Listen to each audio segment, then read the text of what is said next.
All right, we're here today with Josh Monahan of 1 and 6 Snacks for a quick interview, and we'll be talking to him about his business and his chips and how we got started. Hey Josh, how are you? I'm good. How are you? Thanks for being with us. Yeah, absolutely. So how long have you had 1 and 6 Snacks? It's going on about 3.5 years now. So we moved here on Hillsborough Street about 2 years ago, and so just trying to keep going here. Where did you start from? I started at NC State when I was a junior, and then while we were doing that, we were in a warehouse in Creedmoor, and then eventually I graduated, and then we moved here. Excellent. Now, how did you get into the snack business? So there's a little bit of family history, right? Right. So my parents are in the peanut business, so I grew up doing that in Henderson, and while I was at NC State, realized I didn't want to do peanuts anymore. So potato chips are very similar, and so it was an easy transition. So your parents said you could go do snacks as long as you didn't do peanuts. That's right. That's right. No competition in the family. That's right. So it's good. It just complements the peanut thing. So, it does. So I guess it's not the potato chip roaster. It's baking, right? That's right. Now how many different products do you have right now? Right now we've got about 10 flavors of kettle chips, and then we just came out with some tortilla chips, and so we got 3 flavors there. Excellent. So it's about 13 different flavors now. Now which one's your favorite? I like the salt and vinegar. Yeah, I found it from, this one I was in the store, and I saw, of course, Sir Walter Raleigh, and this one is called, was this the kettle cooked? Yep, the kettle cooked cream cheese and chive, and we got Sir Walter there on the front. It's just kind of Those are really good. Those are my ties favorite. into Raleigh real well. It's great. Now tell us about the name 1 and 6 Snacks. How did you come up with that name? Yeah, so 1 and 6 Snacks, there's a statistic that 1 in 6 don't know where their next meal comes from. So we donate from each bag sold to the food bank. So we work with the Central and Eastern Food Bank here in Raleigh. And for one of these 5-ounce bags, we do 10 cents, and then we do 5 cents from our smaller bags. That's really great. We always try to help cover businesses that are giving back to the community.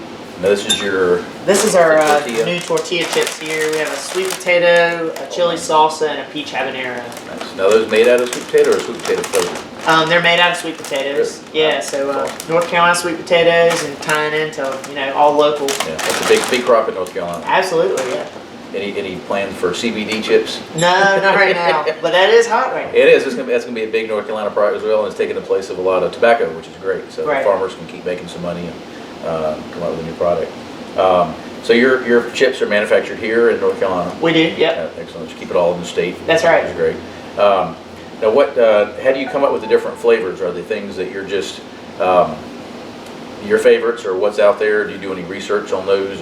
We do. We'll go out and find what's trending, and then try to have a unique twist to it. So try to be unique, not copy other flavors to a T, but obviously they figured it out what's trending. So that's the fun part, and send it off to a seasoning company and really get them to tweak how we want it. How long does that take when you first start? Like if you find a new flavor that you want to do that you haven't done yet, how long does that take between finding it and bringing it to market? It's about 6 months. Really? Wow. Yeah, so it takes a while. The packaging, there's lead times there, and then the seasoning, going back and forth, really trying to nail that down takes a few weeks as well. So what's the most fun part you have? Like just trying different chips and taste trying all the different things? Yeah, right. Yeah. All your friends like, I'll be in that focus group, right? Absolutely. Friends and family, they're like, you got any new flavors? Yeah, you don't have to pay them to be in that, right? That's right. Now, right now you have, 2 sizes of chips? We do. We have a 2-ounce and a 5-ounce. And you have plans for bigger bags? We do. We thought about doing maybe a 10-ounce, like an oversized bag, but haven't really nailed that down yet. Okay. I guess there's more profit on the smaller bags. Yeah, and the stores we work with, they seem to fit in well there. So once we come out with those larger ones, it's finding the right place for them. Right. Now, where are you being distributed now? So we're actually sitting now in your outlet shop, so people can come here and buy stuff. Right. Right on, what's the address here? 5205 Hillsborough Street. Okay, and when do you open? We're open during the week from 11 to 5, and then Saturday 10 to 4. And they can buy all your products. And you have other North Carolina products that you support here as well, right? We do. We sell some other North Carolina stuff here as well. Yeah, I was in a meeting this morning at Larry's Coffee over on Gavin Street. He had your chips in there for sale as well. So yeah. That's great. I love how Raleigh and North Carolina people all really help support each other, like NoFo. She has a whole lot of North Carolina products. She does. They carry our stuff there. Yeah, I've seen there too. So you're getting pretty prolific for only being around a short amount of time. That's great. Yeah, so it's going well. So the process that when you come up with the idea, and then you come up with a name, and then how do you pick the different like logos for each one? So you came up with Sir Walter. Was that your first one? Yeah, we knew we wanted to kind of tie into something Raleigh based, because we're obviously from here. And then, you know, Sir Walter has that really strong connection here. And so we sent it off to the guy that does our artwork, and he was able to really, you know, tie it in nice. Yeah, that's good. That's a good picture. Yeah, yeah. Now, what did you went to NC State? I did. What was your major there? I studied ag business, agriculture. Excellent. Now tell us a little bit about your parents. How did they get into the peanut business? My dad started here in the Triangle in Cary quite a while ago. I'm not sure what year exactly, but and then they moved to Henderson, the peanut roaster there in Henderson, and so they've been there. I moved there when I was 2, so they've been there over 20 years.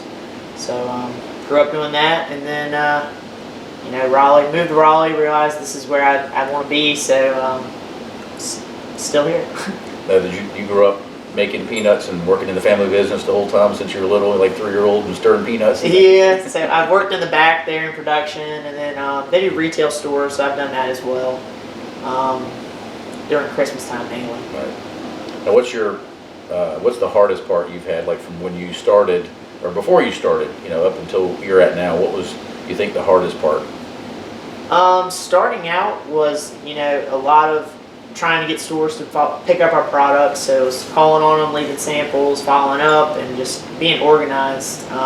Going through school, balancing work and school at the same time, that was kind of hard. Right. So once I graduated, I was really able to, you know, go strong into it, and ever since then it's been picking up pretty well.